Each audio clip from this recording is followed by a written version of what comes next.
BS Free Witchcraft is a production of the Nerd and Tie Podcast Network.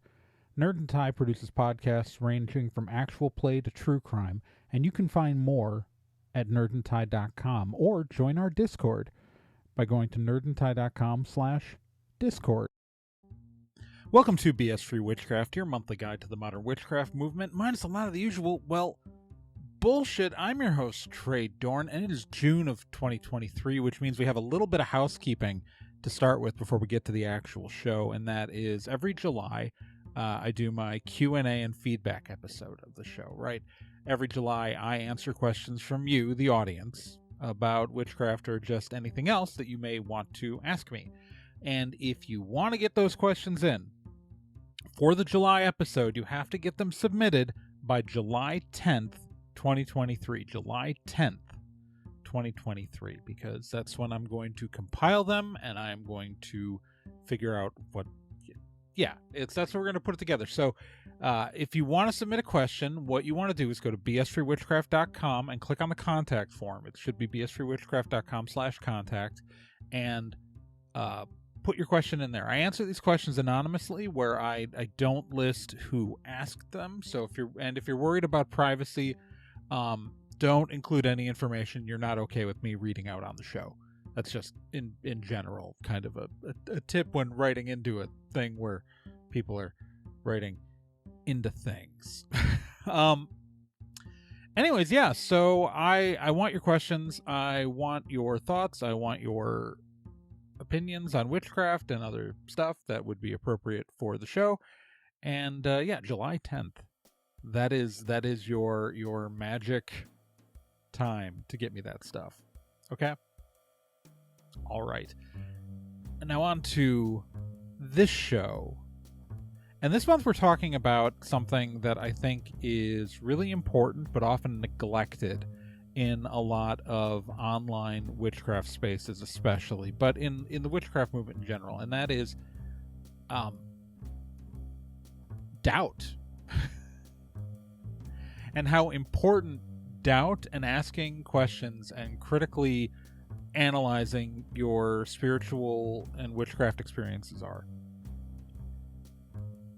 Too often, people are apt to jump to the most magical way of thinking about things when perfectly rational, non-magical answers may be out there. We have a saying in this community, which is mundane over magical, and for a bunch of witches to be saying that, at first some people may find that ridiculous, but we're going to talk about why it's not this episode. What got me on this subject for this entire thing started out as a Tumblr post, which I then repurposed into a TikTok video earlier this month, and that is, I'll just play you the video. How about that? I will just play you the TikTok. Audio listeners, just imagine it's my lovely face saying these words, but you're not missing anything without seeing the visuals. Here we go. This is what I put out there. I think not enough witches ask themselves,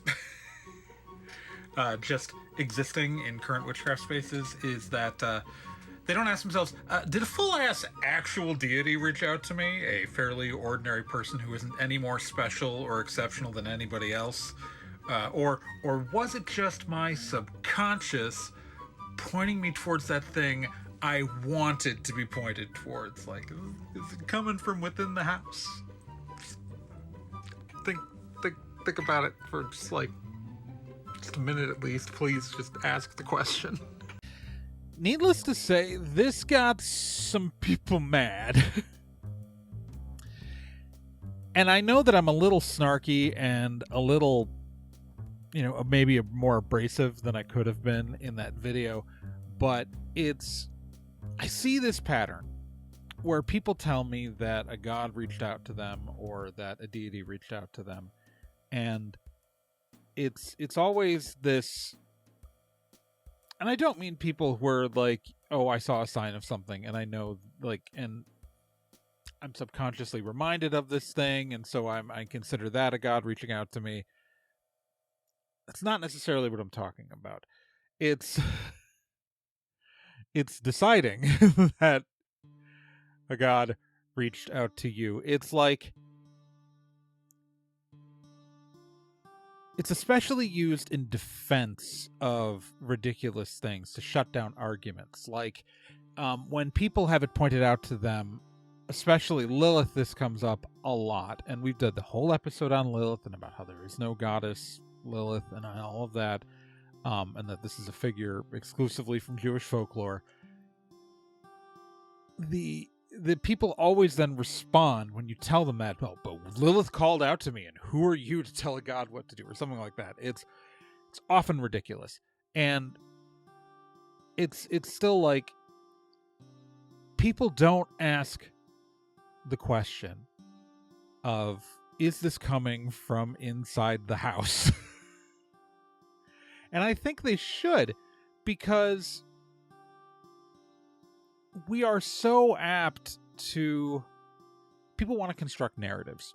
We want to tell stories where we are the most important person in the world, where we are the most important figure in the world. And the bad news for everyone is that you are not living in a story. None of us are. I had someone respond to that TikTok talking about like how we're all NPCs. No, it's not even that. We are not PCs. We are not NPCs. We are human beings living in a real world. There is not a story being told here. There is no narrative. People want to construct narratives because we as humans are naturally storytellers, and so we want to tell our tale as though we are the central figure of a story.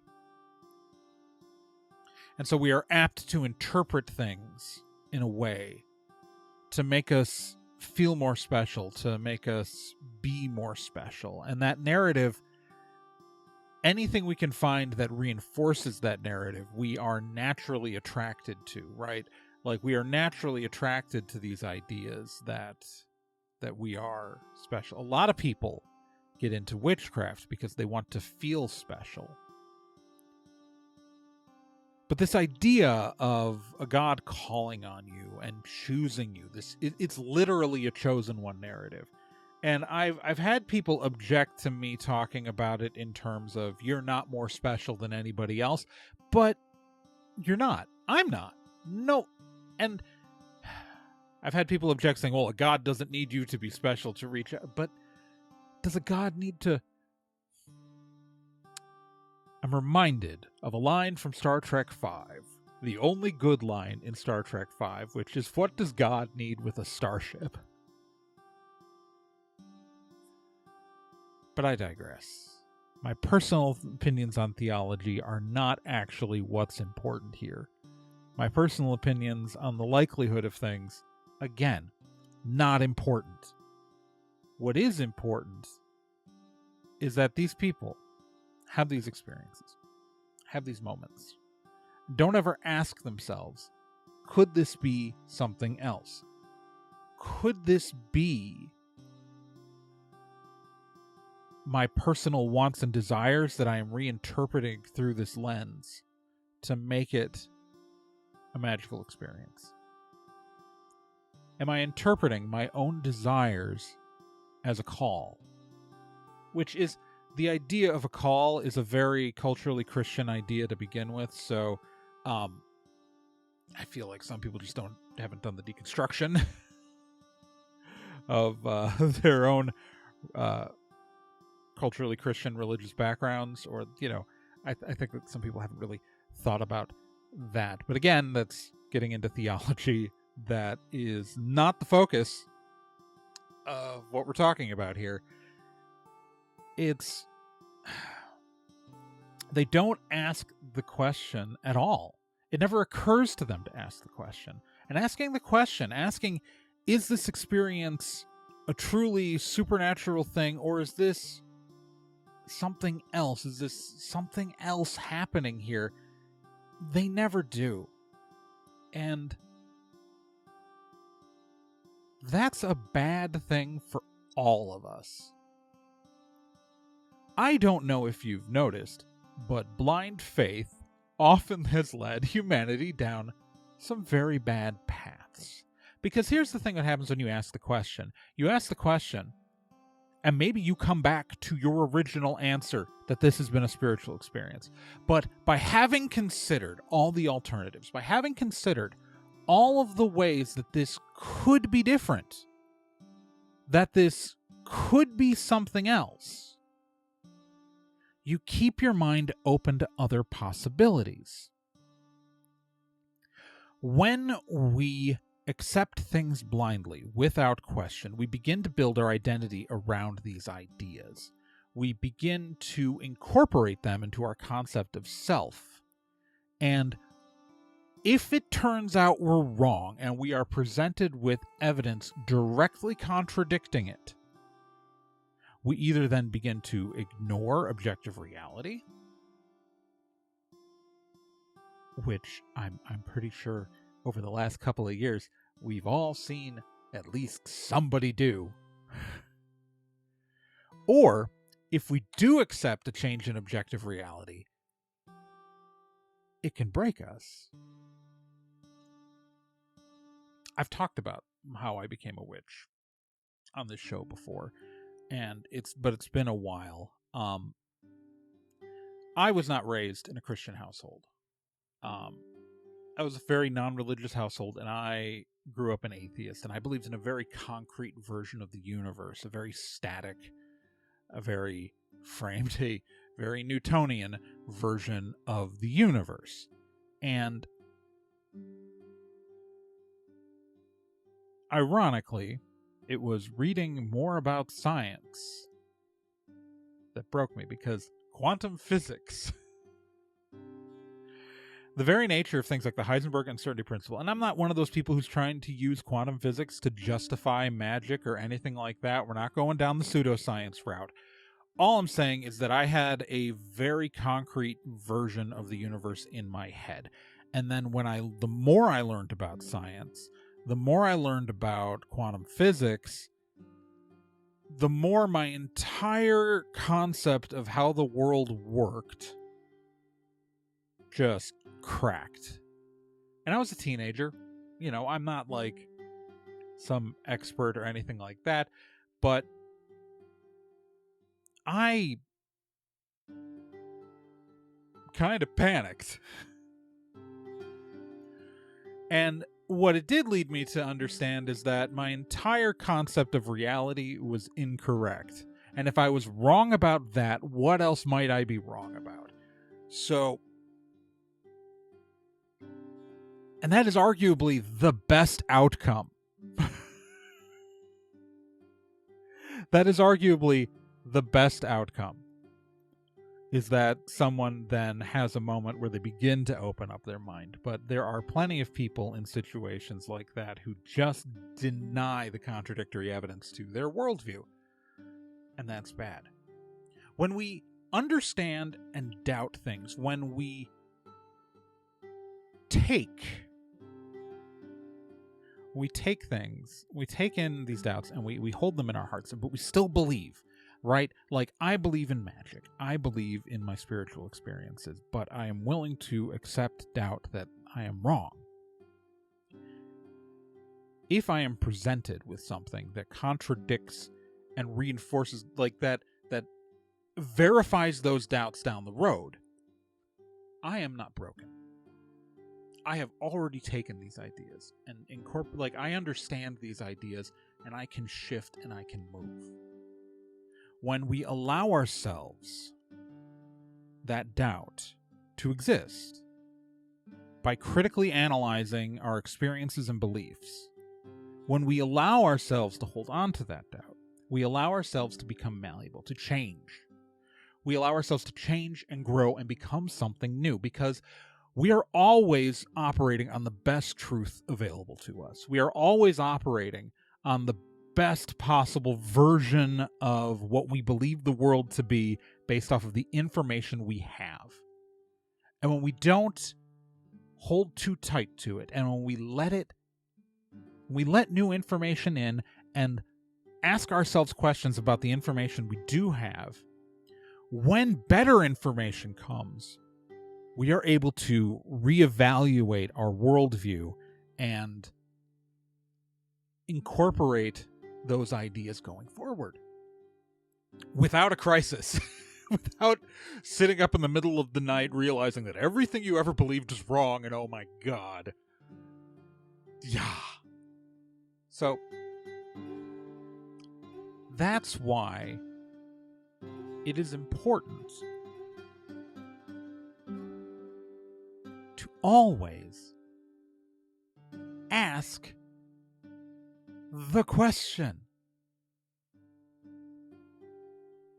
And this is not just for witchcraft. I mean, I'm mostly talking about spiritual experiences. It's actually the most important, right? Like when you're talking about paranormal, you're talking about spiritual, we're talking about things that you cannot concretely prove, right? Like, and I'm not asking you not to believe in stuff. Let's be clear. I question my witchcraft. I critically analyze my thoughts on this stuff, and I still then choose to believe. Being a witch is an agency of choice. That's the other reason why I don't like this whole, like, God's called on you stuff and, like, you know, no. We are at least in my opinion, the best reason that anyone has for becoming a witch is to take agency. And you can disagree with me on that, but I think that the best reason, and one of the reasons why witchcraft has become so popular, is because it allows people to take agency and control in their lives. And when you talk about things like a deity calling upon you, something like that, you are removing the agency from the witch. You are removing the choice from the witch. If I feel drawn to something magical or spiritual or something like that, that is me. That is me. Those are my feelings, and I am choosing to act on them. The choice is mine as the witch. The agency is mine. And also, if gods could really call on people to worship them, why are there so few of us? Like, that's arguably putting a lot of weight on the entire Christian worldview. Right? Like, just think about the numbers for a second. But I digress.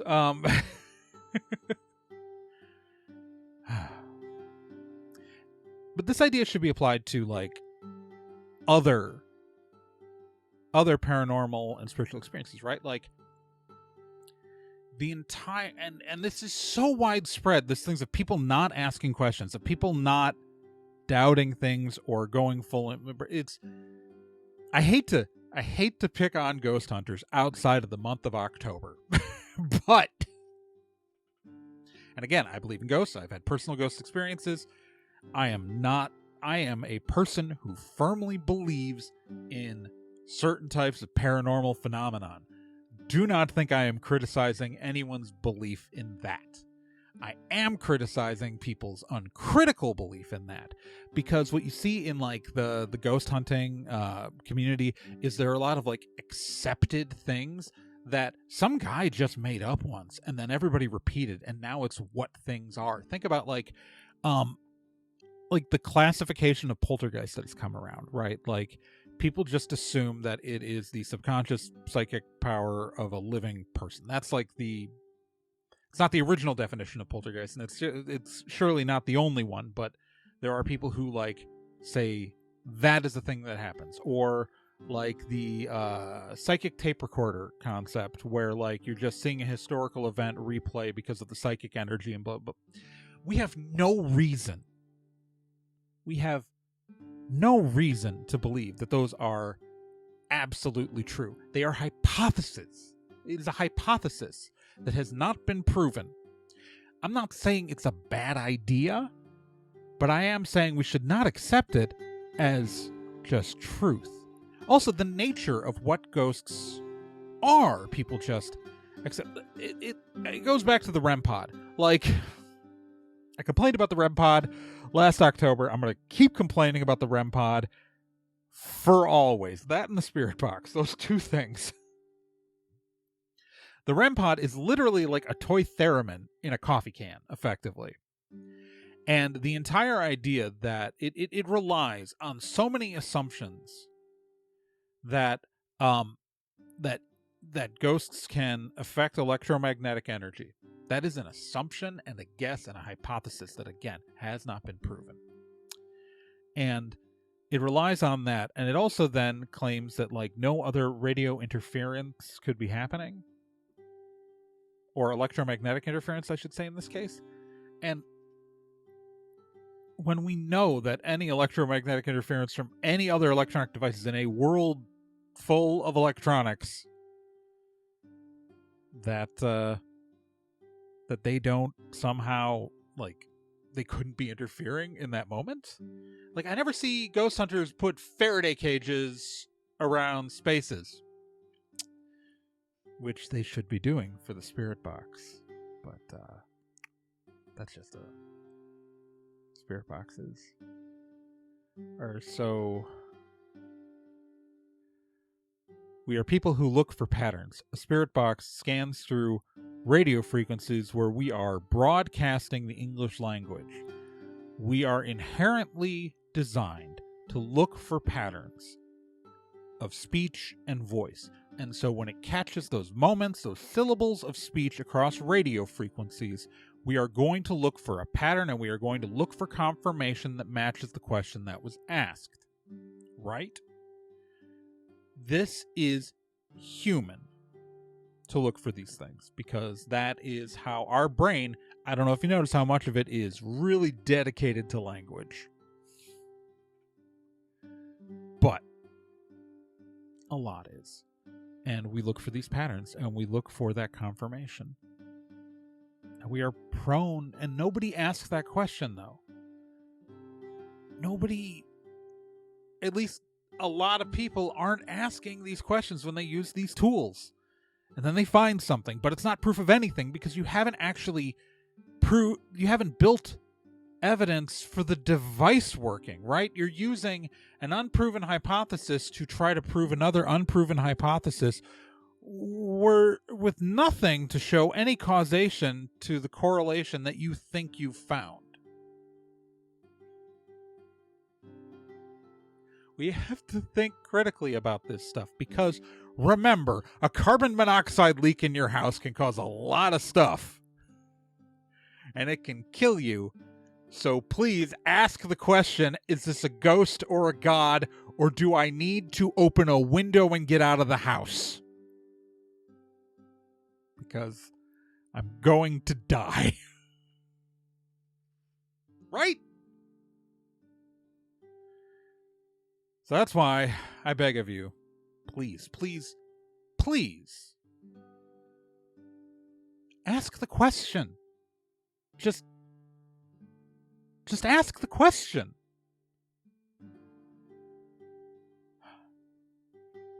All right, guys.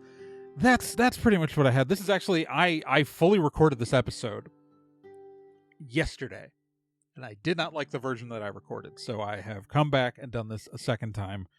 Hopefully this was a better version, and you don't know because you can't see the other version. Maybe I'll throw up some clips of it on Patreon at some point. But speaking of Patreon, this show is brought to you by my lovely patrons on Patreon. That's right.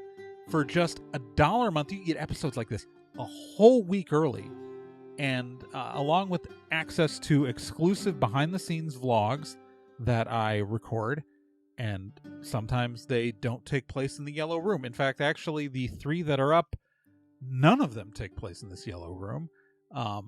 So that's neat. So yeah, I want to thank all of my Patreon patrons. And remember, my Patreon is patreon.com/TRAEGORN. I especially want to thank my patrons at my $10 shout-out tier of Stephanie Graves, Lindsay Dosey, Bruce Norville, Courtney, Amber Schmidt, Claire Dennis, and Caleb Brikowski. And again, just $1 a month gets you this stuff early, and it's neat, along with that exclusive behind-the-scenes content. And if you can't afford to support the show, I understand. We're all poor.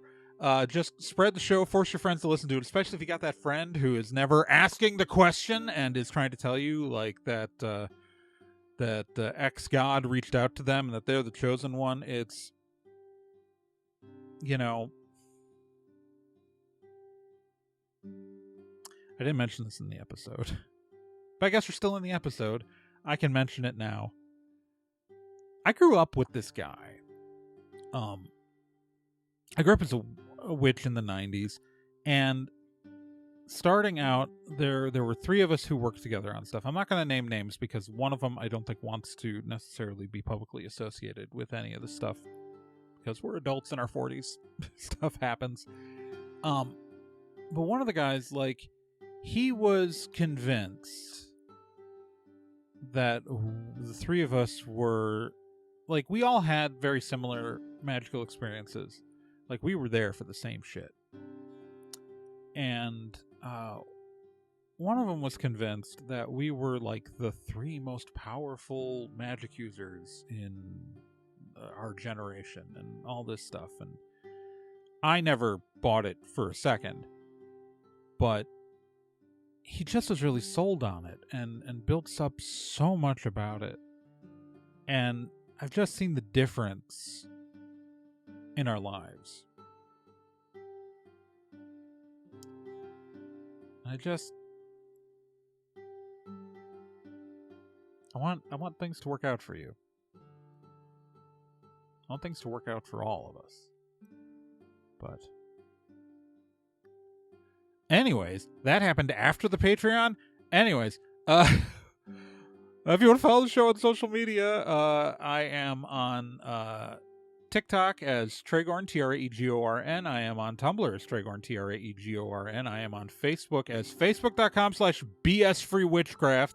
Do not try to find my personal Facebook page and friend me. That is where I talk to my mom. Leave me alone there. My TikTok and Tumblr are out there for you to talk to me. I also technically have a Twitter at Traegorn, but I have semi-abandoned it. I open it every once in a while to look for something, but I do not tweet that much because screw Elon Musk. Anyways, and remember, feedback episode next month. Questions. I have a bunch already, but I want more. Send me your questions and thoughts by July 10th, 2023. That is when they are due. July 10th, 2023. bsfreewitchcraft.com/contact. Remember, this show is part of the Nerd and Tie Podcast Network.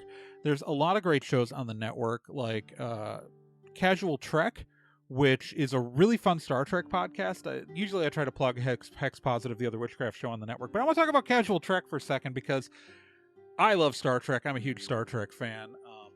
I don't know if you all noticed, there's a phaser on that back wall, along with a Klingon disruptor above it, which might not be super visible. Anyways, I like Star Trek a lot. And what Casual Trek is that a couple of Miles and Charlie, who like Star Trek but are not primarily Star Trek fans, right? Like, I consider myself a Trekker as my primary fandom. They are, Miles loves Doctor Who and Charlie loves the X-Men, and they are rewatching. They've seen all of Star Trek, but they are rewatching the show out of order, all of the shows out of order, and objectively ranking the episodes. I use objective in quotes because I disagree with them on some of these opinions and thoughts, but they are rating the episodes one at a time. Well, 2 to 3 at a time normally, actually, but it is a fortnightly show. You can find it at nerdandtie.com/trek, and they're on Spotify, Apple Podcasts, Google Podcasts, everything really. And you can listen to them every 2 weeks here on the Nerd and Tie Podcast Network. And it is really fun. It is the most British of our shows, although Miles is in Wisconsin. He lives here now, but it is the most British show on the Nerd and Tie Podcast Network. And you should give it a listen. Remember, this show you can still subscribe to on Apple Podcasts, on Google Podcasts, on Spotify, and we are on YouTube. There's a video version of the show on YouTube. Some people are watching me right now, but most of you aren't. I'm spending all this time shooting these in video, and literally 99.99% of you are listening to the audio only version. But I don't know. But anyways, you can find BS for Witchcraft on YouTube. So that's fun, and that also means though that the podcast should now be available in the YouTube Music app. So neat. Anyways, with that, Magicians, I am going to bid you a fond adieu. I will talk to you guys in a month, where I'll be answering your questions again, July 10th. And remember, dirt in our fingernails, brick in our hands, and ask the question.